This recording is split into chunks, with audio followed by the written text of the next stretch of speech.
Que la paix soit sur vous tous.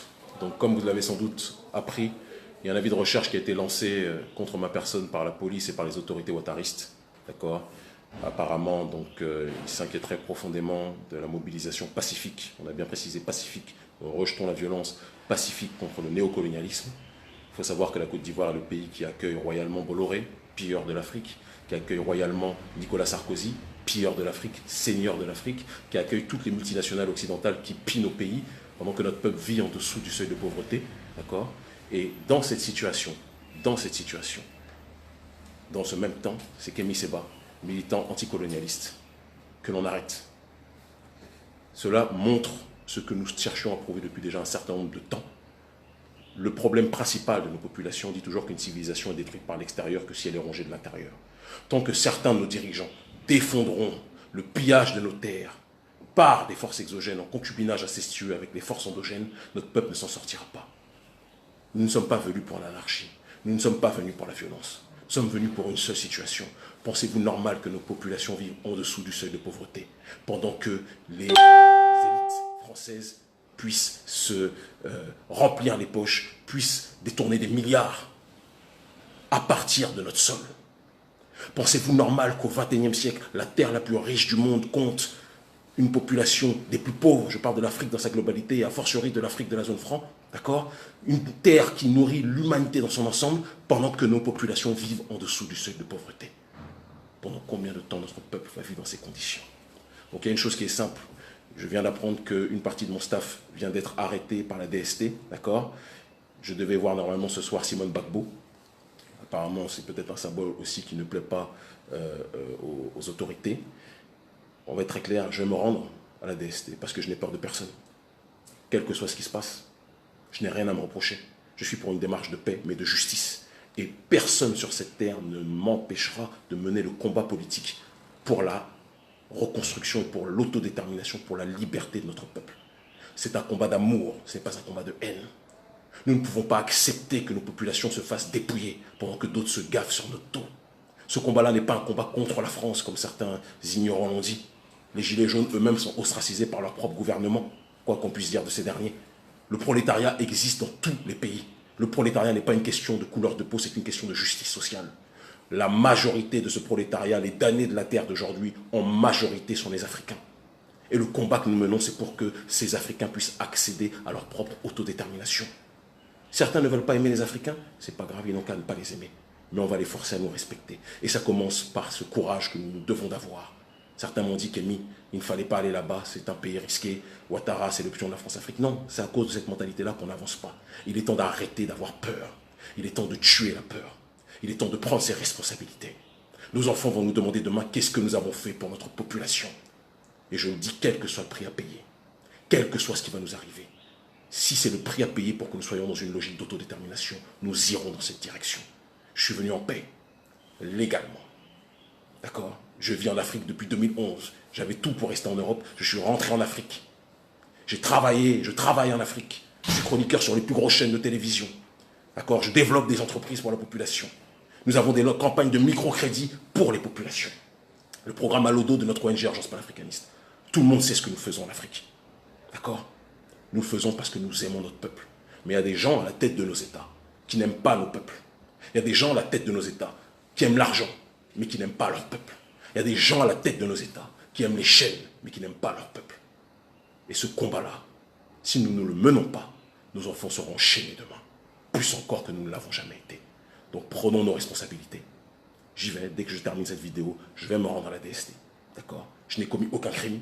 Il est marrant que Sarkozy ou Bolloré puissent se balader dans des hôtels 13 étoiles, pendant que ceux qui se battent pour la libération de leur peuple sont dans une situation d'oppression systématique.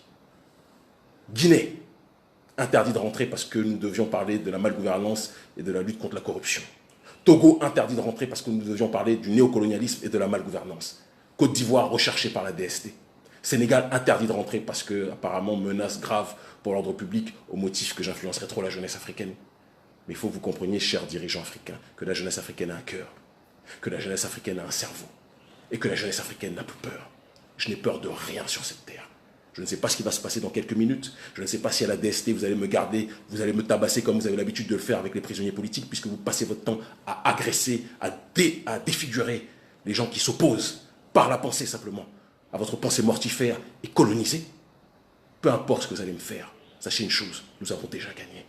Parce qu'à partir du moment où un individu est capable de tuer la peur, rien sur cette terre ne peut l'arrêter. L'Afrique libre ou la mort. C'est le titre de mon dernier livre et c'est le titre de ma pensée. L'Afrique libre ou la mort, quel que soit le prix à payer, nous irons au bout. Vous avez envoyé Gbagbo à la haie. Vous êtes allé le chercher comme les négriers allaient chercher des Africains pour les déporter dans les Caraïbes ou dans les Amériques. Comme Macky Sall m'a détourné, m'a arraché à ma terre, sur laquelle j'étais installé, sur laquelle je travaillais depuis tant d'années, m'a déporté vers la France sur demande de Macron et probablement de son ami, le président Ouattara. Eh bien, je dis une chose, vous pouvez faire tout ce que vous voulez contre nous, nous sommes là. L'Afrique est notre terre, la terre de nos pères, la patrie c'est la terre de nos pères. Et nous avons comme devoir de défendre la terre de nos pères. J'aurais pu être planqué en Europe, j'avais tous les avantages. Être planqué en Europe, ne jamais venir. Non, je suis rentré en 2011 en Afrique. Et j'ai dit, le combat que je menais en Europe, je vais le mener en Afrique. D'accord? Sans pour autant que ça m'empêche d'aller voir une partie de ma famille en Europe quand je le peux. Je me suis installé au Sénégal de 2011 à 2017, à la 2STV, sur l'une des plus grosses chaînes d'Afrique francophone. J'ai fait mon travail. J'ai fait mon travail. Vous m'avez incarcéré, puis vous m'avez expulsé quand vous avez vu que la jeunesse me suivait trop. Vous m'avez expulsé vers la France, qu'est-ce que j'ai fait? Quelques semaines à peine après, je suis revenu au Bénin. J'ai été engagé par Golf TV. J'ai mis les quartiers généraux de notre ONG ici. Grâce à Nicolas Anelka et des tas de footballeurs, nous avons monté une campagne, un programme de microcrédit pour les familles précarisées. À côté de ça, nous avons mis les entreprises en place où nous engageons un certain nombre de Béninois et d'Africains de manière générale. Et dans le même temps, nous faisons le tour du continent africain grâce à l'aide des footballeurs qui nous soutiennent. D'accord? Pour éveiller les consciences contre le néocolonialisme, contre le pillage de nos ressources. Je sais que dans la norme, l'Africain doit se taire, doit se soumettre. C'est ça le monde de la suprématie occidentale. L'Africain doit se taire, l'Africain doit faire du foot, l'Africain doit danser, l'Africain doit chanter, l'Africain doit zouker, l'Africain doit être dans Bobaraba. Et quand l'Africain commence à penser, il est considéré comme un terroriste par les autorités. Mais cette période va changer, quel que soit le prix à payer. Cette période va changer. Je ne suis pas planqué en Occident ou ailleurs. Je suis ici, à Abidjan, Afrique. Vous m'expulsez, vous allez m'expulser, vous allez me faire rentrer chez moi, au Bénin. Et ça ne m'empêchera pas de continuer à mener le travail que je mène quotidiennement. Le combat n'est pas un jeu. Je le fais pour nos parents. Je le fais pour nos mamans brutalisées. Je le fais pour nos mamans qui ont été violées pendant l'esclavage, pendant la colonisation. Je le fais pour nos pères, nos grands frères qui ont été émasculés, qui ont été castrés, qui ont été violés, qui ont été brûlés, qui ont été jetés à la mer, plutôt que d'atteindre la destination des Caraïbes. Je le fais pour tous ces gens-là. Je le fais pour Lumumba. Je le fais pour Sankara. Je le fais pour Kwame Nkrumah. Je le fais pour Béanzin. Je le fais pour Winnie Mandela, la plus grande héroïne de celles et ceux que je viens de citer. Je le fais pour tous ces gens-là. Et ce n'est pas vous, messieurs les gouverneurs de la plantation coloniale, messieurs les Africains qui avaient décidé de vendre votre terre à l'Occident, ce n'est pas vous qui allez nous empêcher de mener notre combat. Arrêtez-nous. Faites-le pendant que vous faites la bise à Sarkozy. Sarkozy d'ailleurs qui a marié le président avec son épouse. Donc il y a des liens très profonds qui sont faits. Ce qui explique que quand on assassine l'un des plus grands dignes fils d'Afrique comme Muammar Kadhafi, eh bien, monsieur le président applaudit. Il n'y a pas de problème. Faites ce que vous avez à faire. Nous ferons ce que nous avons à faire. L'Afrique est digne. La nouvelle génération n'a peur de rien.